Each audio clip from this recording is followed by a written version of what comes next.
Patay ang isang batang 2 taong gulang matapos masagasaan ng pick-up ng kanyang kapitbahay sa Tondo, Maynila.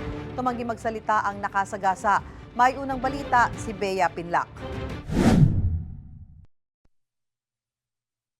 Habang naglalaro ang mga bata sa Masinop Street sa Tondo, Maynila, kitang naglalakad mag-isa ang 2 taong gulang na si Jaiza galing sa bahay ng lolo niya. Patawid na si Jaiza nang masagasaan ng pickup na minamaneho ng kanilang kapitbahay. Bumagsak ang bata sa kalsada at tuluyang nagulungan ng sasakyan. Kasi dun sa account ng ating driver at makikita din naman natin sa CCTV, napakataas din itong sasakyan at yung bata kasi napakaliit.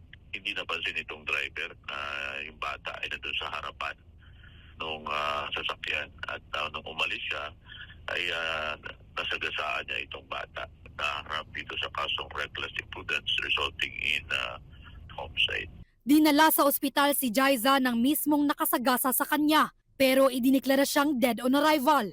Durog naman ang puso ng ina ni Jaiza na ang anak na itinuturing na miracle baby ng pamilya, pinaglalamayan na nila ngayon. Kwento niya, lumabas lang siya noon para bumili ng pagkain. Ngayon pagbalik ko, wala nang buhay yung anak ko. Naamin ko naman po, papabayaan din po kasi iniwanan ko yung anak ko. Pero hindi ko naman po gusto mangyari sa anak ko yun eh. Hindi naman ganun kadali eh. Para bayaran nila yung buhay ng anak ko eh. Tatapatan nila ako ng pera. Bibigyan ni mama ng hustisya yung ginawa sa'yo. Sinubukan namin kunin ang panig ng suspect na nakadetain sa Manila District Traffic Enforcement Unit, pero tumanggi siyang magbigay ng pahayag. Ito ang unang balita, Bea Pinlac para sa GMA Integrated News.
Mga kapuso, para una ka sa mga balita, mag-subscribe sa GMA Integrated News sa YouTube. Sa mga kapuso abroad, subaybayan niyo po kami sa GMA Pinoy TV at sa www.gmanews.tv.